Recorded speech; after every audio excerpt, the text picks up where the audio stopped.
May mga sugat na hindi nakikita, mga kirot na pilit mong tinatakpan sa ngiti, ngunit sa tuwing mag-isa ka muling bumubukas. Mga salitang binitiwan laban sa iyo, mga pangako na napako, mga taong dapat nagmahal pero siyang unang tumalikod. At kahit sinasabi mong pinapatawad ko na sila, alam mong sa loob mo may nananatiling galit na parang apoy na hindi nauubos. Gusto mong maging malaya, ngunit parang nakakadena ka sa mga alaala ng sakit. Alam mo kung gaano kahirap ito, hindi ba? Sapagkat minsan, ang pinakamahirap patawarin ay yaong hindi nagsisisi at mas masakit kapag ang sugat ay galing sa taong minahal mo ng totoo. Ngunit narito ang tanong na magpapayanig sa iyong kaluluwa. Paano kung ang kapatawarang tinanggihan mong ibigay ang siyang dahilan kung bakit hindi mo maramdaman ang kapayapaan ng Diyos? Paano kung ang puot na iyon ang nagiging harang sa daloy ng biyayang matagal mo nang hinihintay? Minsan kasi, hindi ang demonyo ang pumipigil sa atin, kundi ang matigas na puso na ayaw bitawan ang nakaraan. At dito papasok ang isang panalangin na halos hindi kayang sambitin ng isang taong nasaktan, ang panalangin ng pagpapatawad ni Esteban. Habang binabato siya ng mga taong gusto siyang patayin, tumingala siya sa langit at sinabi, Panginoon, huwag mo silang parusahan sa kasalanang ito. Isipin mo yon, habang bawat bato'y sumasampal sa kanyang laman, pinili niyang magpatawad, walang kondisyon, walang paghihiganti, walang reklamo. Isang panalangin na bumiyak sa langit sapagkat galing ito sa pusong busilak sa gitna ng pighati. Sa sandaling iyon, ipinakita ni Esteban ang pinakamakapangyarihang porma ng kalayaan. Kalayaan mula sa kapaitan. Ikaw, ilang ulit ka nang binato, hindi ng bato, kundi ng mga salitang nananakit. Ilang gabi mo nang binubuhos sa unan ang mga luhang hindi mo masabi sa kahit kanino. Marahil may mga taong kinuha ang tiwala mo, sinira ang pangarap mo, iniwan kang wasak. At sa gitna ng lahat ng iyon, tinuruan kang manahimik, ngunit hindi kang gumaling. Ngunit ngayon, may isang mensaheng kailangang pumasok sa puso mo. Ang pagpapatawad ay hindi paglimot sa ginawa nila. Ito ay pagbitaw sa tanikala na matagal nang bumabalot sa iyo. Kapag pinili mong magpatawad, hindi mo sinasabing tama ang ginawa nila. Sinasabi mong ayaw mo nang maging alipin ng ginawa nila. Sapagkat ang hindi marunong magpatawad ay parang umiinom ng lason at umaasang ang kalaban ang mamamatay. Nakakalaso ng puot, ngunit nakapagpapalaya ang kapatawaran. At habang patuloy mong dinadala ang bigat ng galit, unti-unti nitong kinakain ang kaligayahan mo, ang pananampalataya mo, ang kakayahan mong magmahal muli. Ang panalangin ni Esteban ay hindi lamang kwento sa Biblia. Ito ay paanyaya para sa iyong kaluluwa. Isang paanyaya na huminga muli, na lumaya mula sa mga sugat na matagal mo nang kinukubli. Sapagkat habang pinipili mong magpatawad, ikaw mismo ang ginagamot ng Diyos. Hindi mo kailangang hintayin na humingi sila ng tawad bago mo palayain ang sarili mo. Dahil minsan, ang tunay na kapayapaan ay dumarating hindi kapag bumalik sila, kundi kapag sinabi mong, Panginoon, pinapatawad ko na sila, gaya ng pagpapatawad mo sa akin. At doon mo mararanasan ang himala, ang bigat sa dibdib unti-unting mawawala, ang gabi ng pighati mapapalitan ng umagang may pag-asa. Ang galit na dati mong yakap ay magiging awit ng kalayaan. At malalaman mong sa bawat Panginoon, patawarin mo sila, isa ring tinig mula sa langit ang bumubulong, Anak, malaya ka na. Ang sentro ng panalangin ni Esteban ay hindi lamang isang pahayag ng habag, kundi isang buhay na larawan ng pangakong ibinigay ni Kristo mismo. Kung kayo'y magpatawad sa mga tao sa kanilang mga kasalanan, patatawarin din kayo ng inyong Ama sa langit. Mateo 6:14. Sa iisang talata ipinahayag ni Jesus ang lihim ng tunay na kalayaan, ang pagpapatawad na hindi umaasa sa paghingi ng tawad, kundi sumisibol mula sa pusong napuno ng biyaya. Sa kasaysayan ng iglesia, si Esteban ang unang martir ng pananampalataya. Isa siyang lingkod ng Diyos, puno ng Espiritu Santo, na nagtuturo ng katotohanan kahit harap-harapan sa panganib. Ngunit ang sandaling siya ay batuhin hanggang mamatay ang siyang naging pinakamatingkad na patutuo ng kapangyarihan ng kapatawaran. Isipin mo ang tagpong iyon, isang madilim na lansangan ng Jerusalem. Mga taong galit, nagngangalit ang mga ngipin, may hawak na bato sa kanilang mga kamay. Sa gitna nila, isang lalaking nakaluhod, duguan, ngunit matay nakatingin sa langit. Sa sandaling iyon, wala siyang inisip na paghihiganti, walang panalangin ng kaparusahan, kundi mga salitang tumagos sa kalangitan. Panginoon, huwag mo silang parusahan sa kasalanang ito. Sa mga salitang iyon, tinupad ni Esteban ang mismong turo ni Jesus sa krus. Ama, patawarin mo sila sapagkat hindi nila nalalaman ang kanilang ginagawa. Ang pangako ng Diyos ay malinaw. Ang kapatawaran ay magbubukas ng pinto ng kalayaan, hindi lamang para sa nakagawa ng kasalanan, kundi higit sa lahat para sa pusong nasugatan. Sa lumang tipan, maraming pangakong tulad nito ang binitawan ng Diyos. Sa awit 1:3-12 na sinabi, kung gaano kalayo ang silangan sa kanluran, gayon niya inalis ang ating mga kasalanan sa atin. Ang ganitong uri ng kapatawaran ay hindi makatao, sapagkat ang tao ay likas na naghihiganti. Ngunit ang Diyos, sa kanyang walang hanggang habag, ay nagpapakita ng daan, patawarin kahit hindi karapat-dapat upang maranasan ang kanyang kalayaan. At si Esteban bilang unang saksi ng bagong tipan ng biyaya ay naging halimbawa ng katuparan ng pangakong iyon. Kung babalikan mo ang konteksto ng kanyang kwento sa Gawa 7, makikita mong hindi siya nagtatanggol sa sarili. Hindi siya humingi ng awa. Sa halip, ginamit niya ang kanyang huling hininga upang ipakita ang Espiritu ni Kristo sa gitna ng karahasan. Doon natin makikita ang kahulugan ng pangakong espiritual na ipinahayag ni Jesus. Mapapalad ang mga mahabagin sapagkat sila'y kahahabagan. Ang mahabagin na puso ay hindi nagmumula sa lakas ng laman, kundi sa lakas ng Espiritu. At iyon ang ipinadama ni Esteban, isang lakas na hindi sumisigaw, ngunit nag-aalis ng kadena sa kaluluwa. Ngunit bakit mahalagang maintindihan ito ngayon? Sapagkat ang panalangin ni Esteban ay hindi lamang para sa mga taong iyon sa Jerusalem, kundi para rin sa atin ngayon, mga taong araw-araw ay sinasaktan ng kawalan ng katarungan, ng mga salitang nagdurugo, ng mga pangyayaring tila walang hustisya. Ang pangako ng Diyos ay hindi nagbago. Kapag pinili mong magpatawad, ikaw ay pinalalaya ng Diyos mula sa kapaitan. Ang pagpapatawad ay hindi isang damdamin, ito ay desisyon, isang hakbang ng pananampalataya na nagsasabing, Panginoon, mas mahalaga sa akin ang iyong kapayapaan kaysa sa paghihiganti. Tingnan mo kung paano gumana ang pangako ng Diyos kay Esteban. Sa mismong sandaling binato siya, may isang lalaking naroon, isang binatang nagngangalang Saulo.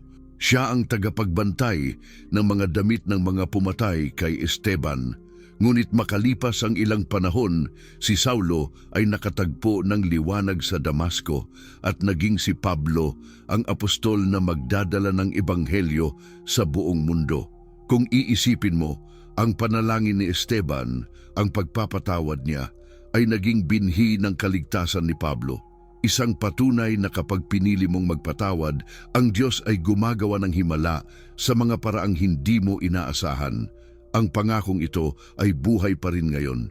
Kapag sinabi ng Diyos na ang sinumang magpatawad ay patatawarin, hindi ito pangako ng kaginhawaan, kundi pangako ng pagbabago.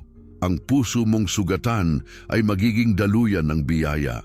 Ang kaluluwang minsang puno ng puot ay magiging sisidlan ng pag-ibig. Ang iyong panalangin ay magiging halimuyak sa harap ng Diyos, isang patutuo na kahit sa gitna ng pagdurusa, ang liwanag niya ay nangingibabaw. Sa panahon ngayon, kung saan ang galit ay mabilis kumalat at ang puot ay nagiging kultura, Kailangan nating bumalik sa halimbawa ni Esteban. Ang kanyang panalangin ay hindi kasaysayan lamang. Ito ay paalala na may kapangyarihang nagmumula sa puso na handang magpatawad, at ang pangakong kasama nito ay malinaw. Ang mga nagpapatawad ay makakatagpo ng kapayapaan sapagkat sila ay anak ng Diyos. Kapag pinili mong sundin ang halimbawa ni Esteban, mararanasan mo rin ang himala ng kapatawaran. Ang mga sugat na akala mong walang lunas ay gagaling. Ang mga alaala ng sakit ay mapapalitan ng katahimikan. At maririnig mo sa iyong espiritu ang tinig ng Diyos na nagsasabing, ang anak kong marunong magpatawad ay anak kong pinalaya.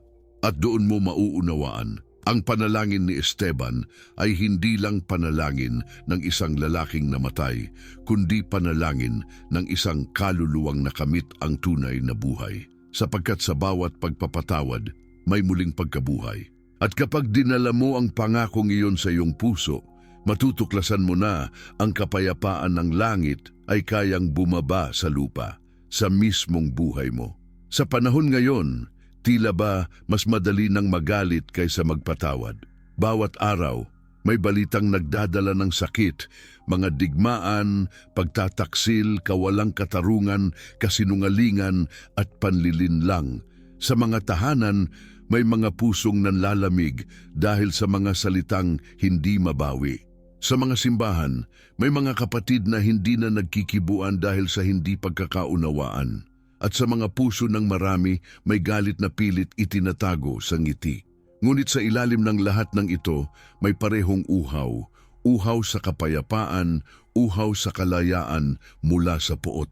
Katulad ng mga taong binato ni Esteban noon, marami rin ngayon ang walang alam sa bigat ng kanilang ginagawa.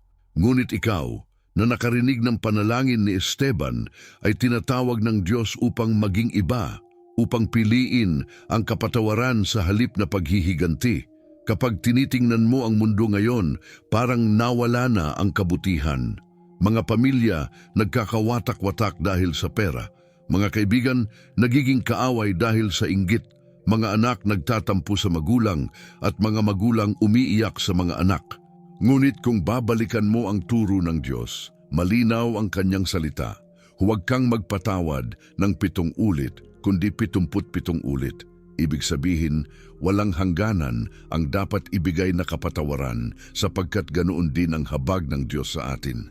Ngunit sa modernong panahon, ang puso ng tao ay naging marupok, mabilis magtanim ng sama ng loob at mabagal magpatawad. Kaya't hindi nakapagtataka kung bakit marami ang nabubuhay na walang kapayapaan sapagkat ang kapatawaran ay ang susi, ngunit madalas itong nakakaligtaan. Kapag hindi ka marunong magpatawad, parang binubuksan mo ang pinto para sa kalungkutan at kapaitan. Parang naglalakad ka araw-araw na may mabigat na bato sa dibdib. Ngunit kapag pinili mong magpatawad, biglang nagiging magaan ang lahat. Ang hindi mo maintindihang kapayapaan ay unti-unting bumabalot sa iyo. Tulad ni Esteban, na sa gitna ng karahasan ay nakakita ng langit na bukas, mararanasan mo rin ang liwanag ng Diyos kapag pinakawalan mo ang bigat ng puot. Hindi ito madali, ngunit ito ang daan patungo sa tunay na kagalingan. Tingnan mo ang paligid mo ngayon, ang mga taong pagod, takot, puno ng sama ng loob. Lahat sila naghahanap ng lunas sa sugat ng nakaraan. Ngunit walang gamot na kayang magpagaling kundi ang kapatawaran. Maaari kang uminom ng gamot, magpakalayo, magbago ng buhay. Ngunit kung hindi mo pipiliing magpatawad, mananatili kang bihag ng kahapon. Sapagkat ang kapatawaran ay hindi tungkol sa kanila. Ito ay tungkol sa iyo. Ito ang paraan ng Diyos upang gamutin ang iyong puso. Kapag pinatawad mo ang iba, hindi mo lang sila pinalalaya mo ang sarili mo. Sa gitna ng mga krisis ng mundo, pandemya, kagutuman, kawalan ng trabaho, maraming tao ang natutong magtiis, ngunit kakaunti ang natutong magpalaya ng damdamin. May mga taong dumaranas ng matinding depresyon dahil sa mga sugat na hindi ginagamot. May mga pusong ayaw ng magmahal dahil minsang nasaktan ng labis. Ngunit ang panalangin ni Esteban ay paanyaya para sa kanila. bitawan mo na. Hayaan mong ang Diyos ang maghiganti. Hayaan mong Siya ang magtuwid ng lahat ng mali. Sapagkat ang hustisya ng langit ay laging mas makapangyarihan kaysa sa hustisya ng tao. Kung sa nakaraan, ang panalangin ni Esteban ay narinig sa gitna ng pagbatay, ngayon ito ay dapat marinig sa gitna ng sigawan ng social media, sa gulo ng pamilya, sa ingay ng mga reklamo at paninisi. Ang panalangin ng pagpapatawad ay hindi lumang panalangin lamang. Ito ang panalangin na kailangan ng mundo ngayon. Isipin mong sa bawat tahanan, may pusong marunong magsabing, patawarin mo ako, at may pusong marunong tumugon ng pinapatawad kita. Hindi ba't iyon na ang simula ng himala?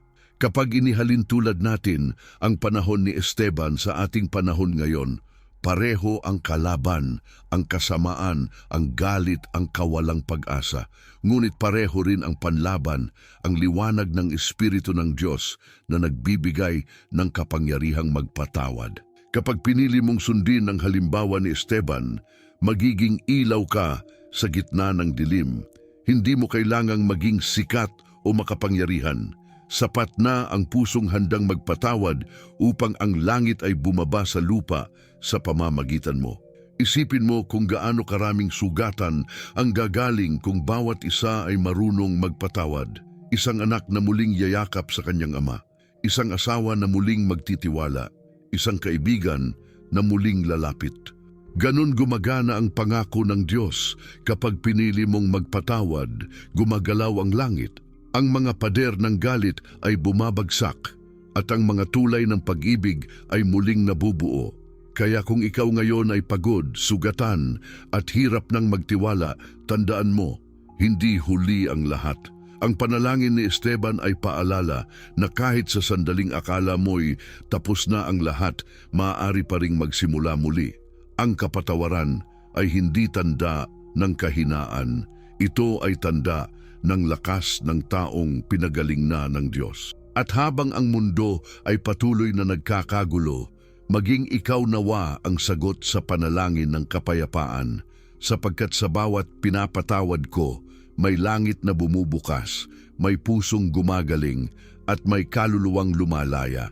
At sa sandaling iyon, mararamdaman mong totoo ang sinabi ni Jesus, mapapalad ang mga maamo sapagkat mamanahin nila ang lupa. Sapagkat ang pagpapatawad ay hindi lamang salita, ito ay pamumuhay. At kapag pinili mong isabuhay ito, mararanasan mo na ang mismong langit ay sumasa iyo, kahit sa gitna ng kaguluhan ng mundo. Ang panalangin ni Esteban ay hindi lamang kwento ng nakaraan. Ito ang gabay ng bawat pusong gustong lumaya ngayon. May mga kwento ng pagpapatawad na tila imposibleng mangyari, ngunit kapag narinig mo, mapapaisip ka kung gaano kalalim ang habag ng Diyos. Isang babae ang nakulong sa loob ng maraming taon ng puot matapos patayin ng isang lasing ang kanyang anak. Araw-araw niyang dala ang galit, ang kirot at ang tanong na bakit pinayagan ng Diyos ito. Ngunit isang gabi, sa gitna ng panalangin, bigla niyang naalala ang panalangin ni Esteban. Panginoon, huwag mo silang parusahan. Sa sandaling iyon, tumulo ang kanyang mga luha at sa unang pagkakataon, ipinagdasal niya ang taong pumatay sa kanyang anak. Hindi madali, ngunit sa bawat luha ay may bigat na nabawasan. Pagkaraan ng ilang taon, nakita niya ang lalaking yon. Ngayoy isang taong nagbago sa loob ng bilangguan at nang magtagpo ang kanilang mga mata, ang halakhak ng kalayaan ay sumilay sa kanyang puso. Sa halip na puot, kapayapaan. Sa halip na sumpa, pagpapala. Ganito gumagana ang kapangyarihan ng panalangin ni Esteban. Kapag pinili mong magpatawad, binabago ng Diyos hindi lang ang taong pinatawad mo, kundi pati ang puso mong minsang sugatan. Tulad ng isang lalaki na nawalan ng negosyo dahil sa kasosyo niyang nanloko sa kanya. Sa halip na maghiganti, pinili niyang ipanalangin ang taong iyon araw-araw. Hindi niya alam kung bakit, ngunit sa paglipas ng panahon, nagbukas ang Diyos ng bagong pintuan, isang negosyo na higit pa sa nawala. At nang malaman niyang bumalik sa Diyos ang kasosyo niyang nanloko, napaiyak siya. Ang kapatawaran ay hindi laging nakikita agad ang bunga, ngunit laging nagbubunga ng himala. Maging sa Biblia makikita natin ang mga halimbawa ng ganitong uri ng kapatawaran. Si Jose, anak ni Jacob, ay ipinagbili ng sariling mga kapatid bilang alipin. Sinaktan, pinagtaksilan at iniwan, ngunit nang magtagpo silang muli sa Ehipto, hindi galit ang ibinigay niya kundi yakap. Hindi kayo ang nagpadala sa akin dito kundi ang Diyos, sabi ni Jose. Sa paningin ng tao, siya'y biktima, ngunit sa plano ng Diyos, siya'y tagapagligtas ng kanyang pamilya. Ang kapatawaran niya ang nagligtas sa lahi ng Israel sa gutom. Ganon din si Esteban, ang kanyang panalangin ng pagpapatawad ay nagbukas ng pintuan para sa pagbabagong espiritual ni Pablo, ang dating taga-usig na naging apostol ng biyaya. May isa pang kwento ng isang ina na nawalan ng asawa dahil sa karahasan. Matagal niyang kinasuklaman ang mga gumawa noon at halos sumuko siya sa buhay. Ngunit isang araw, nakarinig siya ng pangangaral tungkol sa kapatawaran ni Esteban. Umiyak siya buong gabi at sa unang pagkakataon, sinabi niya sa Diyos, "Panginoon, tinatanggal ko na ang puot na ito." Kinabukasan, may dumating na sulat mula sa anak niyang matagal nang nawawala. Buhay ito at ligtas. Sa araw na pinakawalan niya ang galit, doon din kumilos ang Diyos upang ibalik ang nawalang pag-asa. Ang mga ganitong patotoo ay hindi katang-isip. Maraming tao ang nakaranas ng ganitong kapangyarihan kapag pinili nilang sundin ang halimbawa ni Esteban. May isang guro na siniraan ng kanyang mga estudyante, halos mawalan ng trabaho.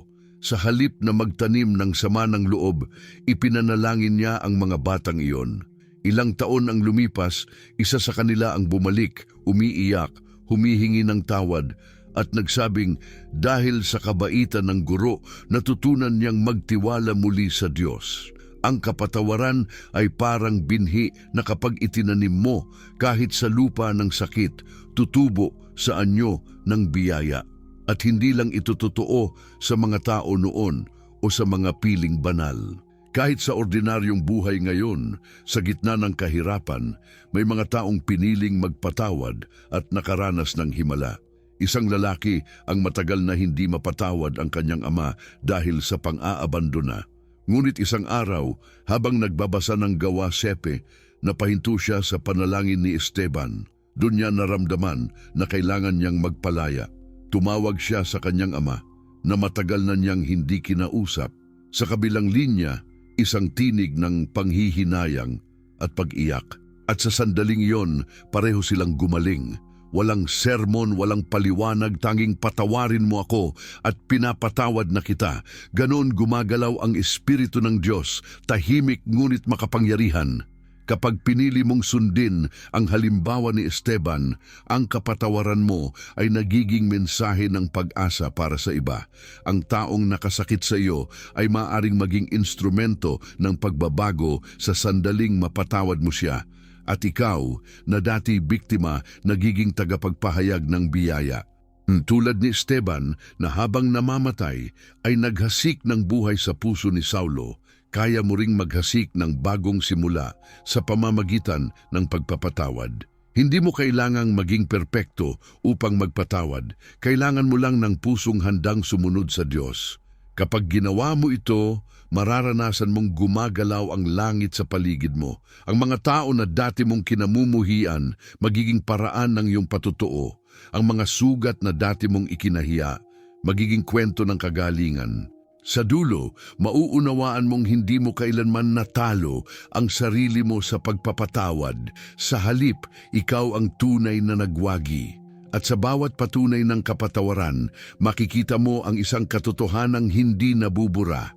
Ang panalangin ni Esteban ay buhay pa rin.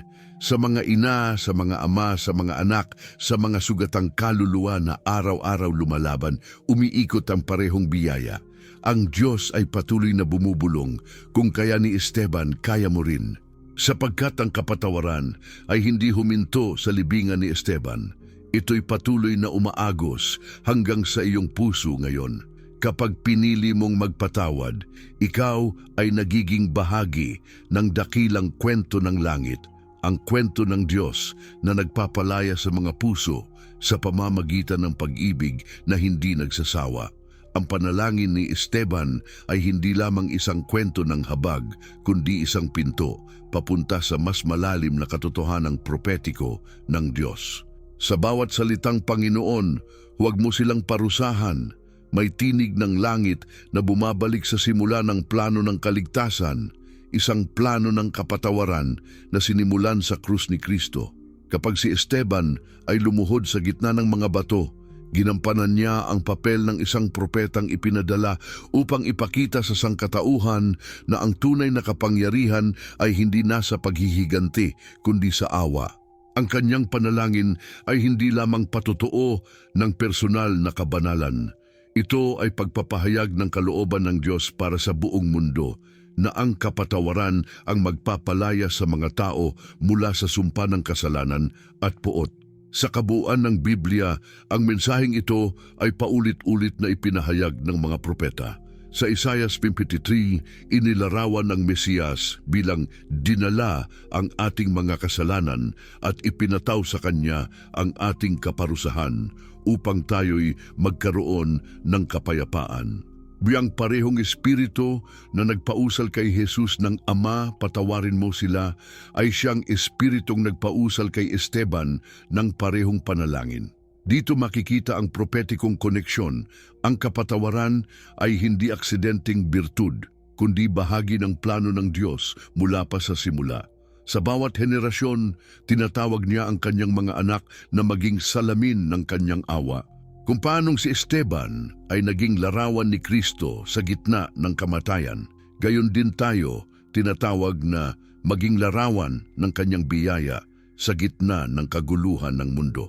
Kapag tiningnan natin ang kasaysayan ng Israel, makikita nating paulit-ulit na ipinahayag ng Diyos ang kanyang pangakong magpapatawad. Sa Jeremias 31:34, sinabi niya, "Hindi na nila tuturuan ang bawat isa, sapagkat patatawarin ko ang kanilang kasamaan at hindi ko na aalalahanin ang kanilang mga kasalanan."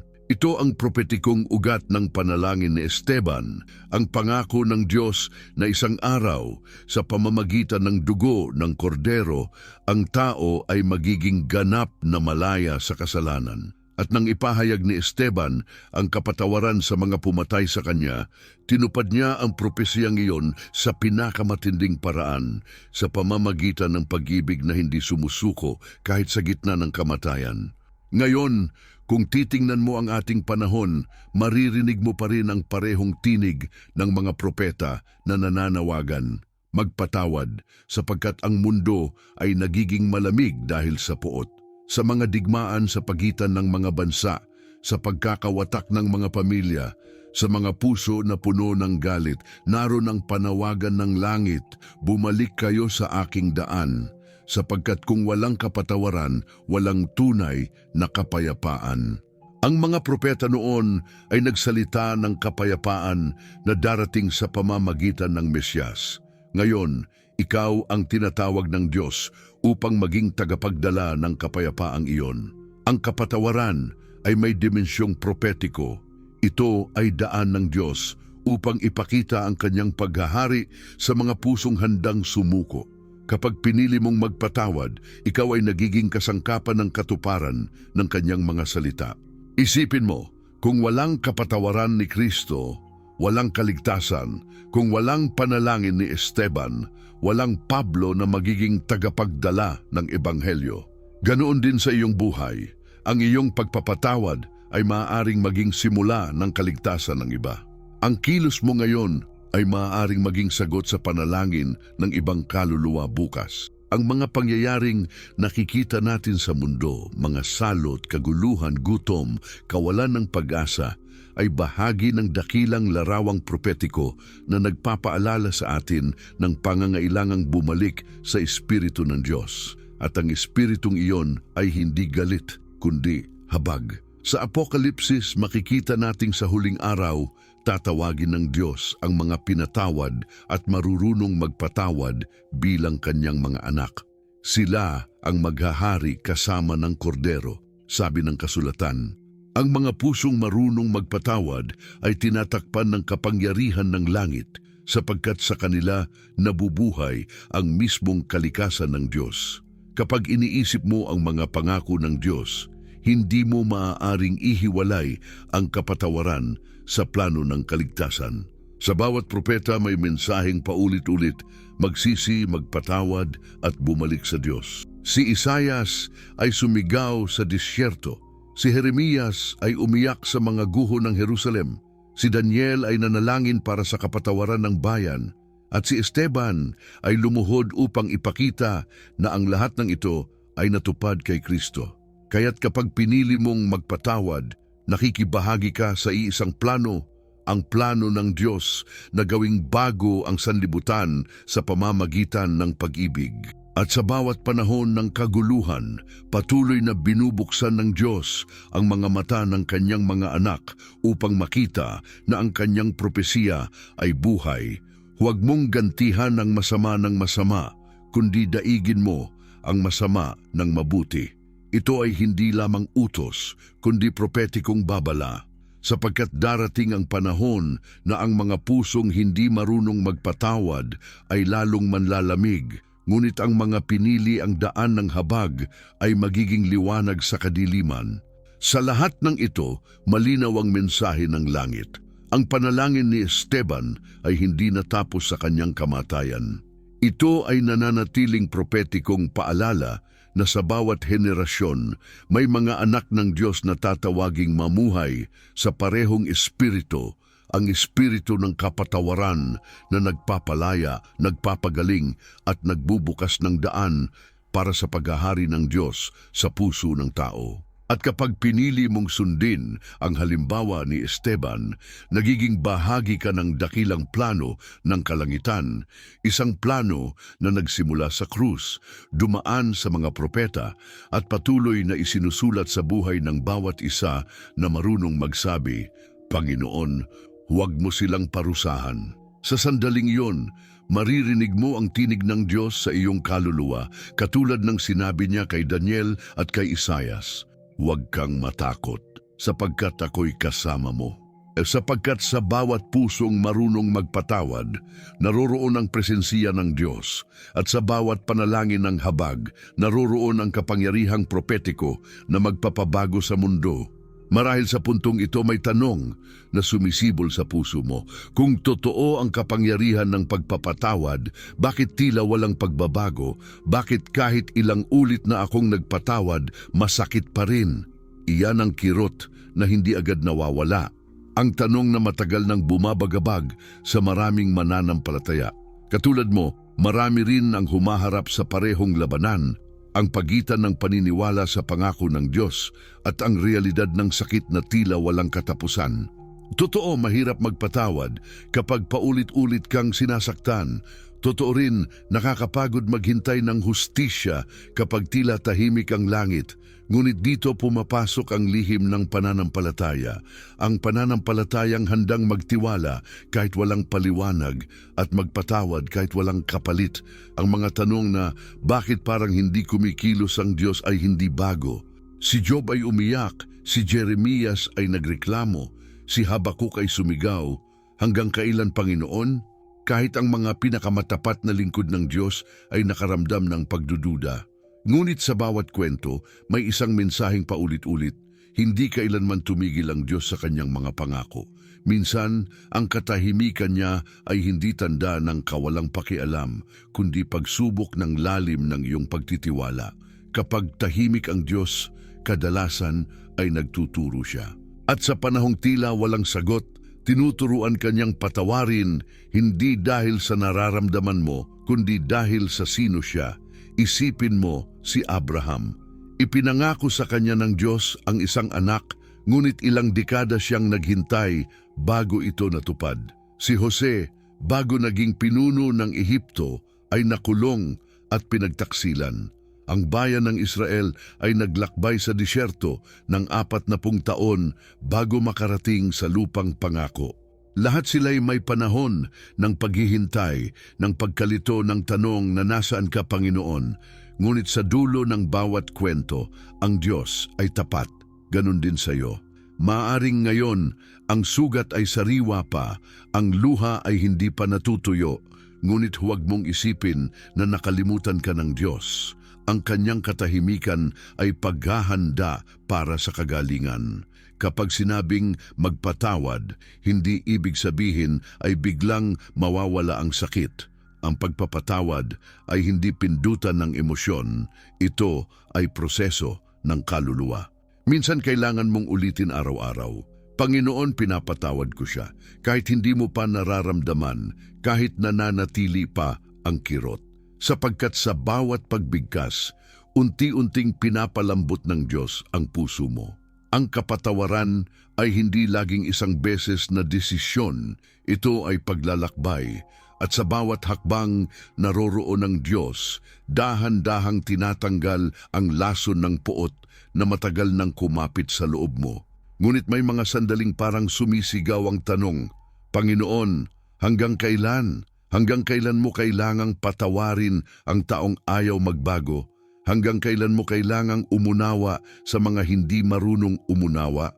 Ang sagot ay nakapaloob sa mismong puso ng Ebanghelyo, hanggang sa mawala ang bigat sa puso mo, hanggang sa ang sugat ay maging peklat na patunay ng kabutihan ng Diyos, hanggang sa makita mo na hindi mo kailangang maging hukom sapagkat may Diyos na mas makatarungan kaysa sayo. Sa ganitong mga sandali, alalahanin ang mga salita sa Habakuk 2:3, sapagkat ang pangitain ay para sa takdang panahon, bagaman nagluluwat, hintayin mo sapagkat walang pagsalang darating. Kapag tila wala pang sagot, tandaan mong hindi pa tapos ang kwento. Ang kapatawaran ay bahagi ng plano ng Diyos upang palayain ka bago pa man dumating ang katarungan. Sapagkat kung minsan, ang tunay na himala ay hindi ang makita mong humihingi sila ng tawad, kundi ang maranasan mong wala ka ng galit kahit hindi pa nila ginagawa iyon. Marami ang nagkakamali ng pag-unawa sa pangako ng Diyos. Iniisip ng ilan na kapag nagpatawad sila, agad darating ang gantimpala, ang kaginhawaan, ang hustisya, ang pagbangon.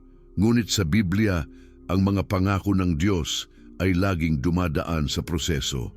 Si Noe ay naghintay ng taon bago bumaba ang tubig. Si David ay tinakbuhan bago maupo sa trono. Si Jesus ay tumahimik bago muling nabuhay. Kaya't kung ikaw ay nasa gitna ng katahimikan, huwag kang panghinaan ng loob. Ang Diyos ay gumagalaw sa likod ng tabing, hinuhubog ang puso mong maging tulad niya, mapagpatawad, matiisin at handang magmahal kahit mahirap. Tandaan mo rin na hindi lahat ng hinihiling mo ay pangako ng Diyos. May mga bagay na gusto natin, ngunit hindi iyon ang kanyang plano. Ngunit kapag sinabi ng Diyos na patatawarin kita, iyon ay pangakong hindi nababali. At kapag tinawag kanyang magpatawad, ibig sabihin ay binigyan kanya ng kakayahan para gawin ito. Hindi kanya uutusan ng bagay na imposible. Sa bawat luha na pumapatak, may lakas na ibinubuhos niya.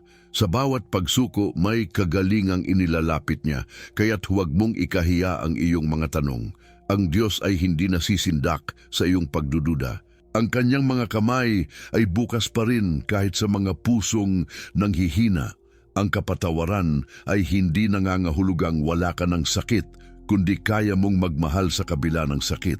At sa bawat araw na pinipili mong patawarin, kahit isang hakbang lang, naririnig ng langit ang iyong panalangin.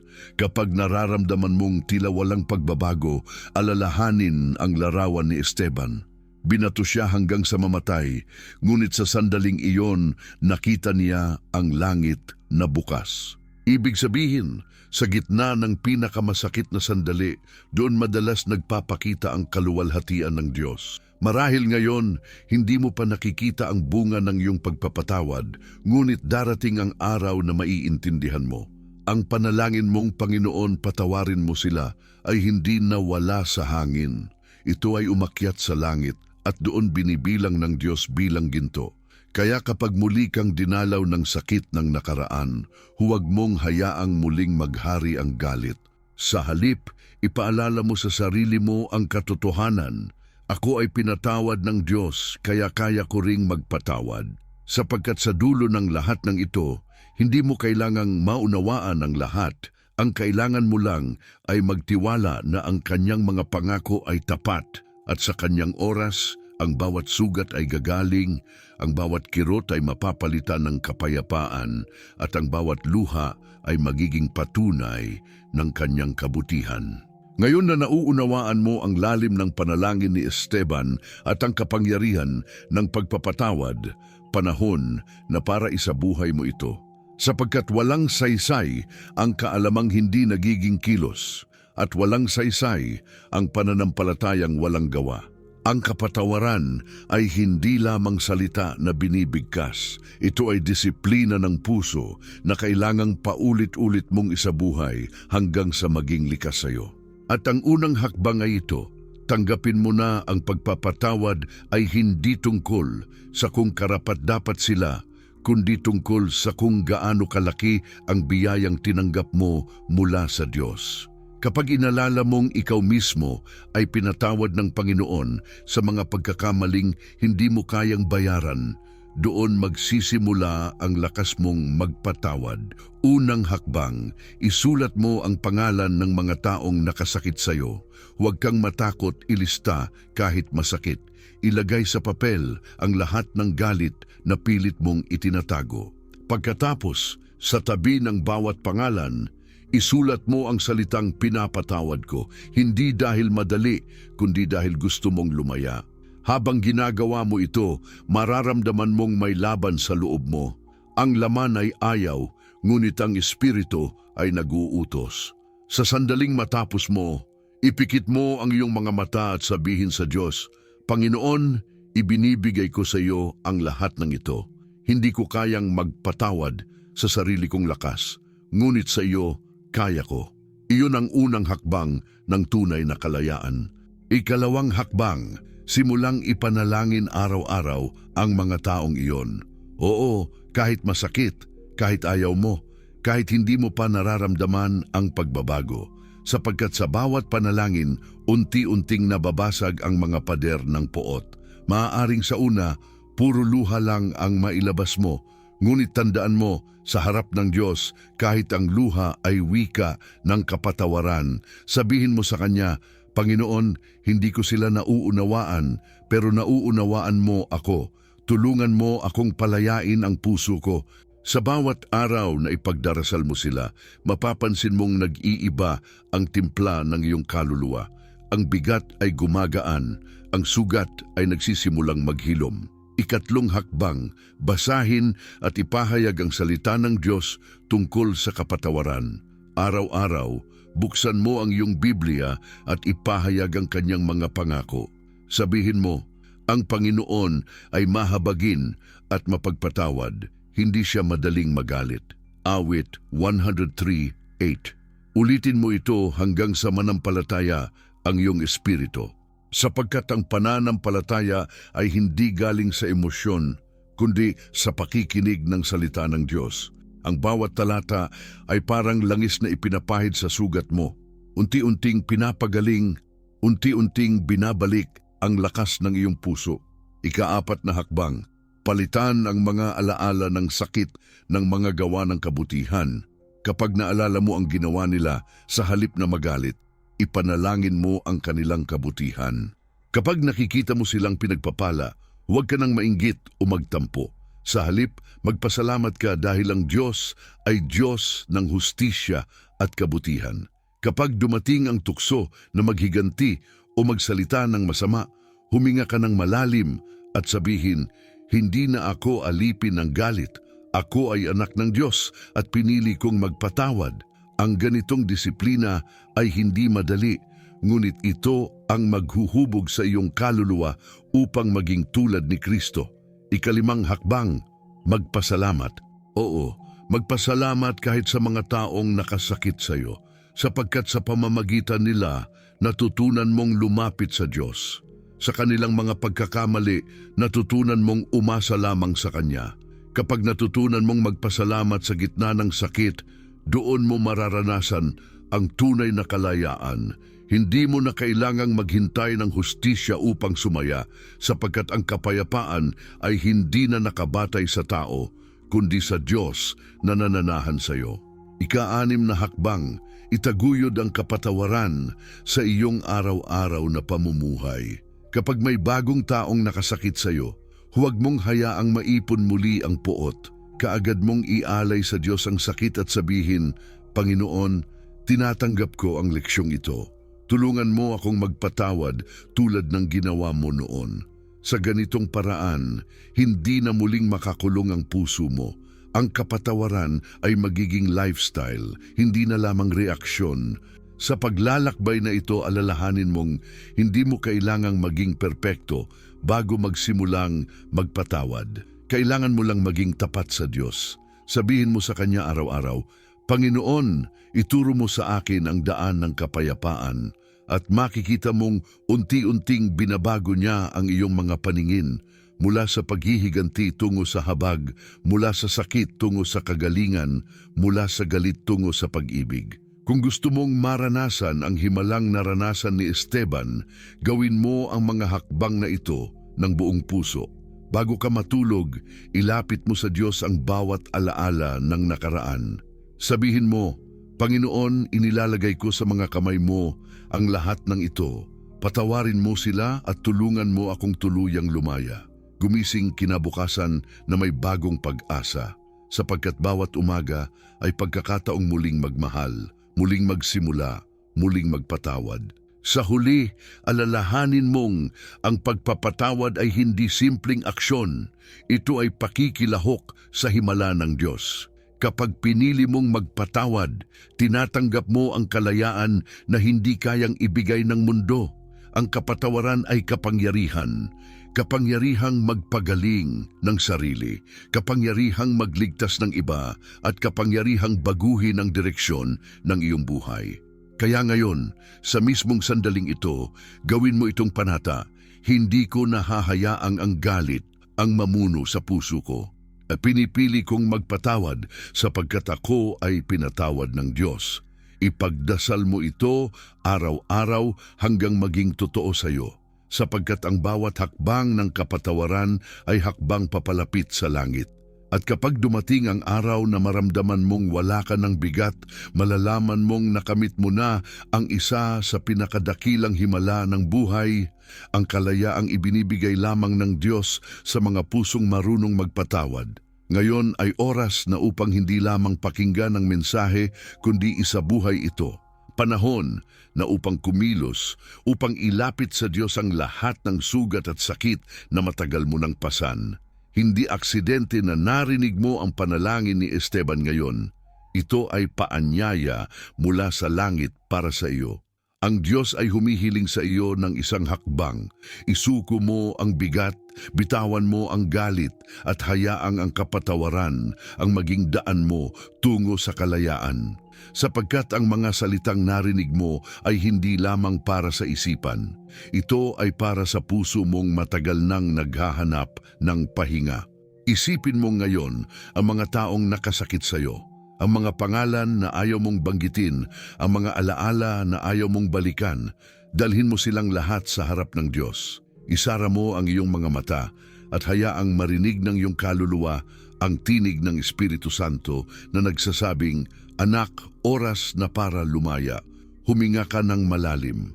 Sa bawat paghinga, isipin mong inilalabas mo ang lason ng galit, at sa bawat pagbuga, pumapasok ang kapayapaan ng Diyos. Sabihin mo sa Kanya, Panginoon, binibitawan ko na, hindi ko na kayang dalhin ito mag-isa.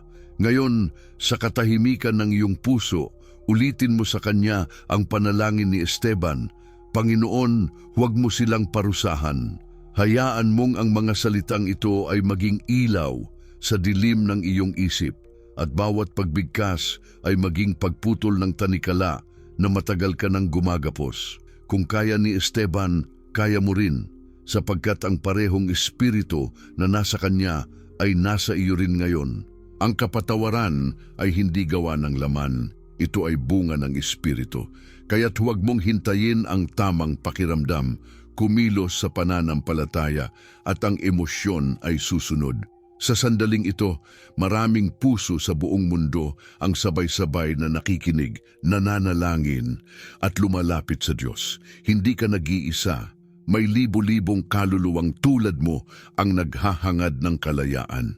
Kaya't kapag binibigkas mo ngayon ang mga salitang, Panginoon, pinapatawad ko sila, may mga luha ring pumapatak sa iba't ibang lugar at ang langit ay tumutugon. Sa piling ng Diyos, walang lumalapit na hindi pinakikinggan.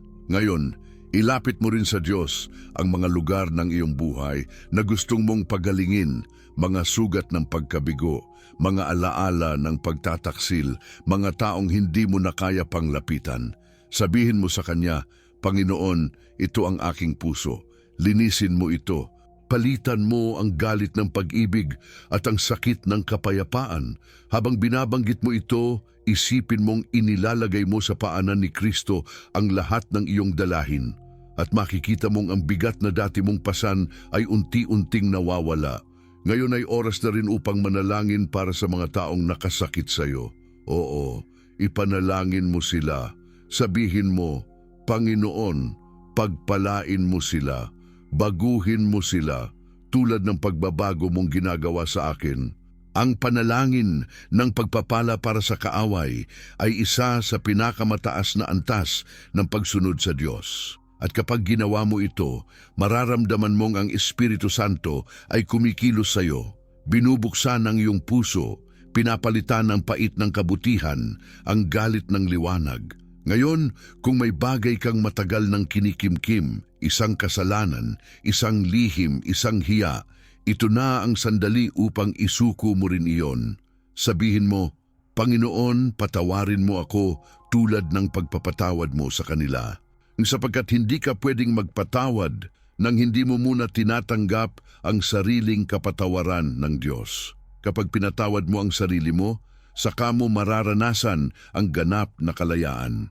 Habang nananalangin ka, isipin mong ang bawat luha ay binabasa ng Diyos. Wala ni isa mang tulo ng luha ang nasasayang.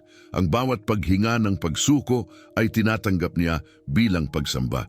Ngayon ay oras na para muling manampalataya. Tumayo ka sa pananampalataya at sabihin mo, Panginoon, hindi ko alam kung paano mo gagawin, pero naniniwala akong kaya mong pagalingin ang lahat. Kung maaari, ilagay mo ang iyong kamay sa dibdib mo. Maramdaman mo ang tibok ng puso mo. Iyan ay patunay na buhay ka pa, na may layunin pa ang Diyos sa iyo. At ang layuning iyon ay hindi mabubuo kung hindi mo bubuksan muli ang puso mo sa pag-ibig. Sabihin mo, Panginoon, mula ngayon, ako ay lalakad sa kapayapaan. Hindi na ako magpapaalipin sa sakit. Pinipili kong magpatawad, pinipili kong magmahal, pinipili kong sumunod sa iyo. Ngayon ay panahon ng pananampalataya, panahon ng paglaya, panahon ng pagbabago. Hindi mo kailangang maghintay ng bukas, maaari itong magsimula ngayon. Kung nararamdaman mo ang bigat na bumababa sa iyo, iyon ay ang Diyos na kumikilos, sapagkat sa sandaling pinili mong magpatawad, naganap ang himala. Ngayon, habang tinatapos mo ang panalangin ito, sumigaw sa iyong espiritu, malaya na ako, sapagkat sa mata ng Diyos, tunay na kalayaan ang makamtan mo. At kung gusto mong patunayan ang pananampalatayang ito, isulat sa mga komento ng iyong puso o kahit sa mismong labi mo ngayon, pinapatawad ko sapagkat ako ay pinatawad ng Diyos. Iyan ang iyong patotoo. Iyan ang iyong unang hakbang sa bagong kabanata ng iyong buhay.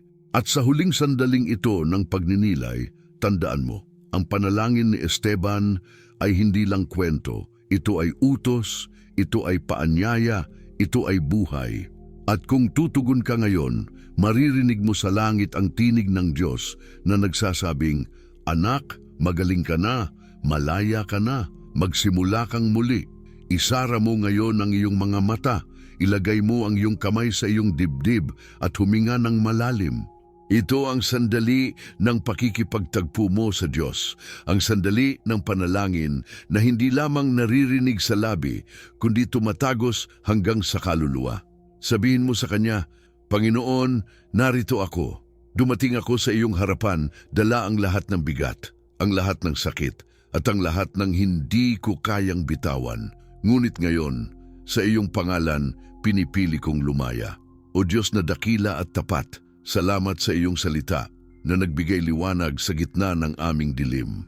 Salamat sa halimbawa ni Esteban na nagpatunay na posible ang kapatawaran kahit sa gitna ng pagdurusa. Ngayon, Panginoon, kami ay lumalapit sa iyo bilang iyong mga anak. Kami na minsang nasugatan, nalito at nagduda ay muling lumalapit upang tanggapin ang kapayapaan na mula sa iyo lamang nagmumula. Sa oras na ito, binubuksan namin ang aming puso at idinarasal namin ang panalangin ito. Panginoon, patawarin mo kami gaya ng pagpapatawad namin sa mga nagkasala sa amin. Ama sa langit, hinahawakan namin ang iyong pangako sa awit 30 na ikaw ay malapit sa mga pusong wasak at inililigtas mo ang mga durog ang espiritu. Panginoon, narito ang aming mga puso. Narito ang mga sugat ng nakaraan, ang mga pangalang nagdulot ng kirot, ang mga alaala ng pagtataksil, ang mga gabing puno ng luha. Sa oras na ito, isinusuko namin ang lahat sa iyo. Linisin mo kami, O Diyos. Palitan mo ang pait ng kapayapaan at ang galit ng pag-ibig. Tulad ni Esteban, nais naming masabing, Panginoon, huwag mo silang parusahan, hindi dahil sa kanila, kundi dahil sa iyong kadakilaan. Panginoon, idinadalangin namin ang bawat pamilya na pinaghihiwalay ng sama ng loob. Ibalik mo ang pagkakaisa. Pagalingin mo ang mga magulang at anak na matagal nang hindi nag-uusap. Ipagkaloob mo sa bawat tahanan ng espiritu ng kapayapaan. Idinadalangin namin ang mga kaibigan na nagkasakitan, ang mga mag-asawang nawalan ng tiwala, ang mga magkakapatid na naglayo dahil sa inggit o alitan. O Diyos, ikaw ang Diyos ng pagkakasundo. Tulungan mo kaming buuin ang mga tulay na nasira ng puot. Ngayon, idinadalangin namin ang mga puso naming pagod. Marami sa amin, Panginoon, ay nasanay ng mabuhay na may sakit sa loob. Ngunit sa oras na ito, ipinapahayag namin na sapat na. Wala nang puwang ang galit sa pusong nilinis mo. Sa ngalan ni Jesus, tinatanggap namin ang kapatawaran at ipinapasa namin ito sa iba, sapagkat ang kapatawaran ay biyayang hindi dapat itago kundi ipamahagi. Panginoon, idinadalangin din namin ang mga taong nakasakit sa amin. Oo, sila na minsang nagdulot ng luha. Sila na minsang naging dahilan ng aming mga gabi ng paghihirap. Ama, hindi namin sila kayang mahalin sa sarili naming lakas, ngunit sa pamamagitan ng iyong espiritu, kaya naming ipanalangin. Pagpalain mo sila, O Diyos. Buksan mo ang kanilang mga mata upang makilala ka, ibalik mo sila sa iyong liwanag. Sapagkat alam naming kapag sila'y nagbago, higit na lumalawak ang iyong kaharian. Ngayon, O Panginoon, idinadalangin namin ang aming sariling mga kasalanan. Patawarin mo kami sa mga panahong kami rin ang nakasakit, sa mga salitang nasabi naming walang pagmamahal, sa mga puso naming tumigas sa halip na umunawa. Linisin mo kami ng iyong dugo, Panginoon. Tulad ng sinasabi sa 1 Juan 1:9, kung ating ipahahayag ang ating mga kasalanan, siya ay tapat at banal upang tayo'y patawarin. Tinatanggap namin ang iyong kapatawaran ngayon. Espiritu Santo, kumilos ka sa bawat tahanan na nakikinig ngayon. Ihipan mo ang hangin ng kagalingan. Hayaan mong ang bawat silid ay mapuno ng iyong presensya. Buuin mong muli ang mga pusong durog. Gamutin mo ang mga sugat na hindi nakikita. Palitan mo ng liwanag ang bawat bahagi ng kaluluwang nababalot ng dilim. Panginoon, idinadalangin namin ang aming bansa, ang aming mga simbahan at ang buong mundo. Sa gitna ng kaguluhan, itanim mo ang binhi ng kapatawaran. Sa halip na galit, ituro mo sa amin ang awa. Sa halip na paghihiganti, ituro mo ang pag-ibig. Hayaan mong ang panalangin ni Esteban ay maging panalangin din namin. Panginoon, huwag mo silang parusahan. Ngayon, sabay-sabay naming binibigkas. Panginoon, Kami ay nagpapatawad. Pinapatawad namin ang aming sarili. Pinapatawad namin ang iba. At tinatanggap namin ang kapatawaran mo. Hayaan mong ang mga salitang ito ay maging deklarasyon ng kalayaan. Sapagkat kung sino ang pinalaya ng anak, siya ay tunay na malaya. At ngayon, Panginoon, sa katahimikan ng aming mga puso, itinataas namin ang aming mga kamay bilang tanda ng pagsuko. Sabihin mo sa Diyos, Ama, ang lahat ay sa iyo na. Wala na akong galit, wala nang takot, wala nang puot. Sa iyo ko ibinibigay ang lahat. Sa sandaling ito, maririnig mo sa iyong espiritu ang tinig ng Diyos na nagsasabing, Anak, pinatawad na kita. Kalayaan mo ay ganap. O Diyos, tanggapin mo ang aming papuri. Salamat sa iyong presensya. Salamat sa iyong salita. Salamat sa iyong kapatawaran na walang hanggan. Ngayon, habang itinatapos namin ang panalangin ito, sabay naming ipinapahayag, Aming Ama, sa iyo ang karangalan, sa iyo ang kapangyarihan, sa iyo ang kaluwalhatian, magpakailanman. At kung naniniwala ka na tinanggap mo na ang kalayaang ito, sabihin mo ngayon sa pananampalataya, Amen, ako'y pinatawad. Amen, ako'y pinalaya. Amen, ako'y anak ng Diyos. Sapagkat sa sandaling iyon, ang langit ay nakikinig at ang iyong kaluluwa ay sumasabay sa awit ng mga anghel na nagsasabing, Purihin ng Diyos, sapagkat ang kanyang biyaya ay sapat magpakailanman. Tahimik ngayon ang paligid, ngunit sa loob mo ay may bagong himig, ang himig ng kalayaang dulot ng kapatawaran. Ramdam mo na parang may tinanggal na bigat sa iyong dibdib, na ang bawat hinga ay mas magaan, at ang bawat tibok ng puso ay may kapayapaang hindi mo maipaliwanag. Iyan ang gawa ng Diyos. Iyan ang bunga ng panalangin at pagsuko. Sapagkat kapag pinili mong magpatawad, hinayaan mong ang Diyos ang maging hari sa iyong puso. At kapag siya ang namuno, ang kapayapaan ay kusang dumadaloy. Ngayon, pakinggan mo ang tinig ng Panginoon na bumubulong sa iyong kaluluwa. Anak, ako'y kasama mo. Hindi mo na kailangang maghanap ng hustisya sa kamay ng tao sapagkat hawak na ng Diyos ang lahat ng bagay. Ang bawat luha na pumatak, bawat gabing walang tulog, bawat kirot na tiniis mo, lahat iyon ay nakita niya. At ngayon, pinapalitan niya ng pag-asa. Sa Jeremias 29:11, sinabi niya, Sapagkat batid ko ang mga plano ko para sa inyo, mga planong pawang mabuti, hindi masama, upang bigyan kayo ng kinabukasang puno ng pag-asa. Ang pangako ng Diyos ay hindi napuputol kahit gaano kalalim ang sugat. Sa katunayan, doon pa siya madalas gumawa ng pinakamalalim na himala. Kung minsan, inaakala nating tapos na ang lahat dahil nasaktan tayo. Pero sa Diyos, ang bawat luha ay simula ng panibagong yugto. Hindi niya hinahayaan na masayang ang bawat kirot. Ginagamit niya ito bilang lupa kung saan tutubo ang bagong pag-ibig, bagong pananampalataya at bagong kalakasan. Kaya kung dati ay puno ng pait ang puso mo, ngayon ay punuin mo ito ng pasasalamat.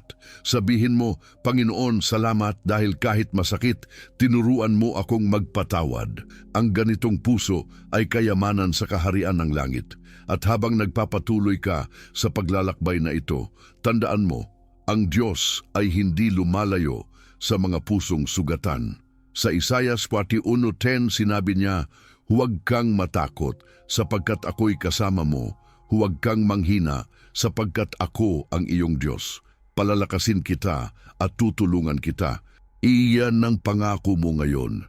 Kapag muling bumalik ang mga alaala ng sakit, huwag kang mangamba.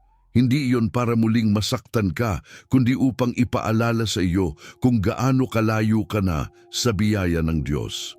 Ang dating sugat ay naging patunay ng kagalingan. Ang dating luha ay naging pataba ng pananampalataya. Ngayon, isipin mo ang iyong hinaharap. Isipin mong lumalakad ka sa liwanag ng Diyos. Wala nang tanikala, wala nang galit, wala nang takot. Sa bawat hakbang mo, mararamdaman mong may lakas kang hindi mo taglay noon. Ang lakas ng isang pusong pinalaya ng kapatawaran. sapagkat ang mga pinatawad ng Diyos ay hindi lamang pinagaling. Sila rin ay ginawang daluyan ng kagalingan ng iba. Kaya ngayon, hayaan mong ang iyong buhay ay maging patotoo. Kung paano ka pinalaya ng Diyos, gayon mo rin ituro sa iba ang daan ng kapayapaan. Kung may oras na muli kang madadapa, huwag mong akalaing bumalik ka sa dati. Ang proseso ng pagpapatawad ay parang paghinga araw-araw. Kailangan mong gawin upang manatiling buhay sa espiritu. Kapag may taong muling nakasakit, alalahanin mo si Esteban. Alalahanin mo kung paanong sa gitna ng mga bato, siya ay lumuhod at nanalangin. Hindi siya tinugon ng Diyos sa pamamagitan ng paghihiganti, kundi sa pamamagitan ng kaluwalhatian. At ganoon din ang gagawin ng Diyos sa iyo. Ang mga sugat mo ay magiging liwanag na magpapaalala sa mundo na may kapangyarihan sa pagpapatawad.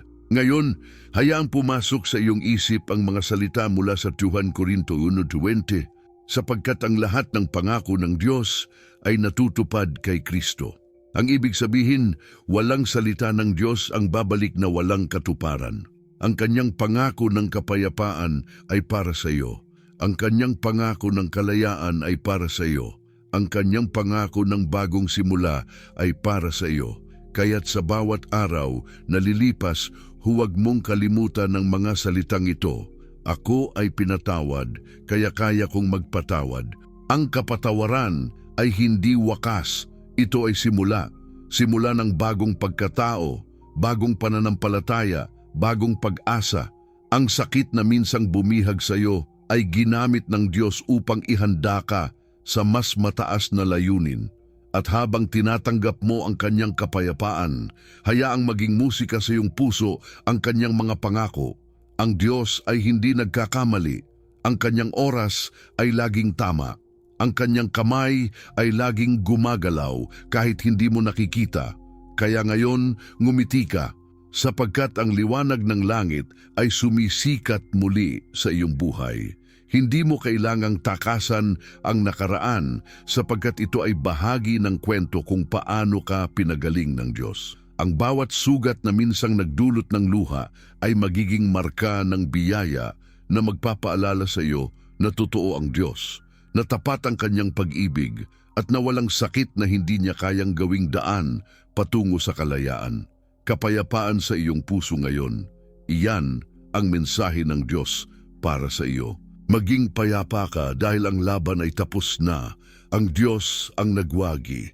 At sa panibagong buhay na ito, lakaran mo ang araw-araw na may panibagong tiwala, panibagong pag-ibig, at panibagong kapayapaan. Sapagkat kung paanong tinawag niya si Esteban sa langit, tinatawag ka rin niya ngayon upang mabuhay sa lupa na may puso ng langit. Pusong marunong magpatawad, pusong marunong magmahal, pusong kayang magsabing, "Salamat Panginoon, ako'y malaya na." Ngayon, habang dahan-dahang bumabalik ang katahimikan, alalahanin mo ang lahat ng iyong narinig at naranasan. Ang panalangin ni Esteban ay hindi lamang kwento ng isang lalaking namatay sa pananampalataya, kundi kwento ng isang kaluluwang piniling magpatawad upang ipakita ang kapangyarihan ng Diyos. Sa lahat ng sandaling ito, natutunan mong ang kapatawaran ay hindi kahinaan, kundi lakas, hindi pagtatapos, kundi simula. Sapagkat sa bawat Panginoon, huwag mo silang parusahan. May kalayaang bumubukas, may pag-asang muling sumisibol. Ang mensaheng ito ay simple ngunit malalim. Ang pagpapatawad ay daan ng kalayaan. Kung paano pinatawad ka ng Diyos, ganoon mo rin kailangang patawarin ng iba. At sa tuwing ginagawa mo iyon, muling bumubukas ang langit sa iyong buhay. Ang bawat sugat ay nagiging pintuan ng biyaya at ang bawat alaala ng sakit ay nagiging patotoo ng kabutihan niya. Kaya ngayon, alalahanin mo ang pangako na hawak mo mula sa simula, na sa bawat pusong handang magpatawad, ang Diyos ay nananahan. Kung may iisang bagay kang dapat dalhin mula sa mensaheng ito, ito ay ito. Hindi mo kailangang manatiling bihag ng nakaraan. Ang Diyos ay may bagong umaga para sa iyo. Hindi mahalaga kung gaano kabigat ang dinanas mo, sapagkat sa sandaling pinili mong magpatawad, tinapos ng Diyos ang gabi ng iyong kalungkutan.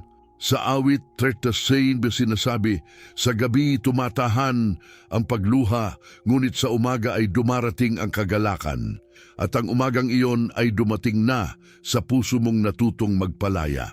Ngayon, huminga ka ng malalim at tanggapin ang kapayapaan ng Diyos. Isipin mong hawak niya ang iyong kamay gaya ng ginawa niya kay Esteban at sinasabi sa iyo, tapos na anak, ako ang magtatanggol sa iyo, maging payapa ka.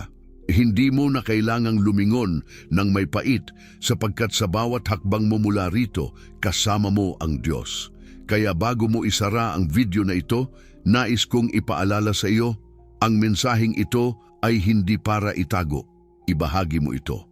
Maraming puso ngayon ang nangangailangan ng kapatawaran, ng pag-asa, ng liwanag na nasa iyo na ngayon. Ipadala mo ito sa isang kaibigan, isang kapamilya, o kahit sa isang taong nakasakit sa iyo. Sapagkat minsan, ang isang mensahe ng pag-ibig ay sapat para baguhin ang isang buhay. Kung naramdaman mong kumilos ang Diyos sa puso mo, isulat sa mga komento, ako ay malaya sa pangalan ni Jesus. Hindi ito simpleng salita, ito ay patotoo. Sapagkat kapag ipinahayag mo ito, pinagtitibay mo sa langit at sa lupa, natapos na ang tanikala ng galit. At kung gusto mong manatiling konektado sa mga salitang nagbibigay buhay, huwag mong kalimutang mag-subscribe at pindutin ang kampanilya upang sa bawat bagong mensahe ng pag-asa, ikaw ay unang makarinig. Dito, sa pamilyang ito ng pananampalataya, hindi ka kailanman nag-iisa. Araw-araw, may libu-libong kaluluwang tulad mo na sabay-sabay nananalangin, lumalaban at nagmamahal. Dito, sabay-sabay nating itinatayo ang isang buhay na nakasandig sa salita ng Diyos. At bago ka umalis, tandaan mo ito. Ang mga pangako ng Diyos ay totoo. Hindi siya kailanman nagsisinungaling at hindi siya kailanman nahuhuli. Kung pinatawad ka niya noon, patatawarin ka niya muli. Kung pinagaling ka niya ngayon, gagamitin niya ang buhay mo bukas. Kaya manatili kang matatag, manatili kang maamo, manatili kang mapagpatawad, sapagkat ang Diyos na gumawa ng himala kay Esteban ay siya ring gumagawa ng himala sa iyo ngayon. At habang tinatapos mo ang mensaheng ito, dalhin mo sa iyong puso ang mga salitang ito. Ako ay pinatawad, ako ay pinalaya, at ako ay minamahal ng Diyos. Kaya't hanggang sa muli nating pagkikita, patuloy kang lumakad sa liwanag ng kanyang biyaya. Patuloy kang magmahal kahit mahirap, patuloy kang manampalataya kahit tila tahimik ang langit. Sapagkat sa bawat hakbang ng pananampalataya, nariyan ang Diyos. Hindi mo siya nakikita, ngunit siya ang dahilan kung bakit ka patuloy na tumatayo. At kung darating man ang bagong unos, huwag kang matakot, sapagkat ang puso mong marunong magpatawad ay puso ring hindi kailanman mababagsak. Purihin ang Diyos sa lahat ng bagay. Siya ang simula at wakas ng bawat kwento. At sa kwento ng iyong buhay, tandaan mo, hindi galit ang huling kabanata kundi biyaya. Hindi sakit kundi kapayapaan. Hindi luha kundi tagumpay. Sapagkat sa ngalan ni Jesus, ang lahat ng sugat ay nagiging kwento ng kalayaan.